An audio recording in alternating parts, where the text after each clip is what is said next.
So, next projection para sa lower limb ay yung intercondylar fossa. Ito laging tinatanong to. Okay, sa favorite mo to pare. So, yan. Yan sila. Homeland, Becklere, and Camp Coventry. So, una muna, si Homeland. Si Homeland, ano siya, PA axial oblique. Parehas sila ni Camp Coventry, okay? Tapos, ano lang yung AP. Paano pag PA? Kasi PA, ito si Homeland, mula sa likod, pag ganyan. Next naman, ayun din, sa likod ba ng tuhod? Doon to napatama. PA axial yung mga yan. Ito naman si Becklere, nakaharap yung, sa harap papatamaan yung central ray, ha? Then, si Homeland, may tatlong position si Homeland. Kasi si Becklere, saka si Camp Coventry, baliktaran lang. Si Becklere, since AP, supine. Tapos si Camp Coventry, prone. Si Homeland, may tatlo. Una, standing knee flex, tapos merong stool.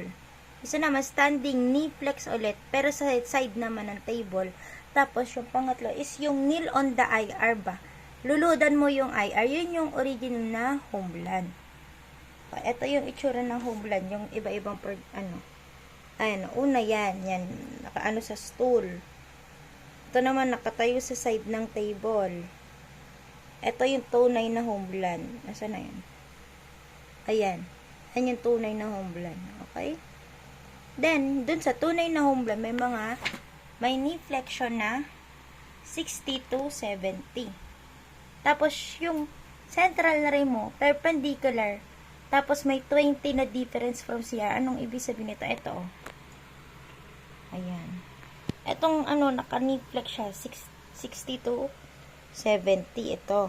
Tapos, yung central ray mo, diretso lang. Tapos, yung pagitan, mula doon, ayan, saka yan, ayun, yung angle na makukuha mo doon, 20, dapat 20 degrees. Okay? Ayan yung Homeland. Ayan, nakaload siya sa IR, siya. Tapos, nakaload sa IR. Okay? Lahat sila may knee flexion. Si Becklere naman, ang knee flexion niya, 60 lang. Okay? Walang range. Si Camp Coventry naman, 40 to 50. Okay? Si Becklere, ito yung favorite mo, gumagamit ng curved cassette. So, ito yung isura ni Becklere. Ayan. May curved cassette siya. Nakasupine, nakahiga, tapos, ayan.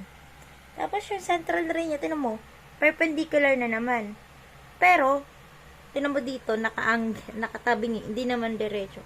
Kasi, perpendicular to the axis of the lower leg. Nasaan ba yung axis ng lower leg mo? Ito. So, dapat dun siya magpapantay. Ayan, ayan, perpendicular na. Dapat dun siya magpapantay. Okay? Yan yung kay Becklere. Then, next, etong dalawang to, saka ito, ang makikita mo lang, intercondylar fossa. Lahat naman actually sila. Kaso nga lang, ito si Camp Coventry, marami siyang gamit.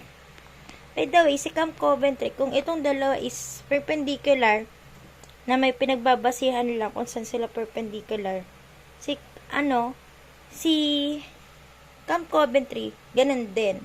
Kapag ang knee flexion mo is 40, ang central ray mo, 40 din. Kapag naman ang knee flexion mo ay 50, ang central ray mo is 50 din. So, si palate or caudad? Yan ay caudad. Caudad. Lagay natin. Caudad. Ayan. So, ito yung tsura ni Camp Coventry. Nakadapat, tapos may pinapatong. So, bahala ka kung gusto mo ng pagka 40 to, yung flex niyan, 40 din tong IR. Pag naman 50, 50 din yung IR. Ganun lang. 40, 40, 50, 50, diba? Then, dito madedetect yung mga loose bodies or joint mice, slip and displaced cartilage dahil sa sakit na osteochondritis. Pag osteo, bone, chondro, cartilage, tas itis na mamaga. Okay? Then next is itong underdeveloped na lateral condyles. Yung lateral condyles mo yung ito, 'di ba? Kasi itong intercondylar fossa, intercondylar, yung dalawang condyles mo, 'di ba?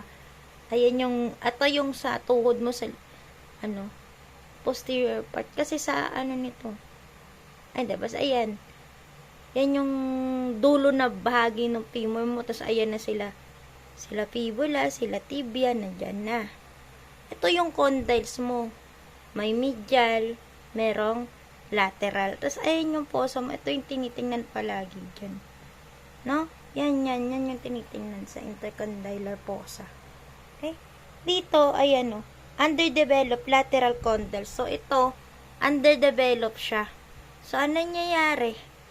Ayan, nagkakaroon ka ng congenital slip disc patella. Kasi dumudulas siya, hindi matambok yung condyles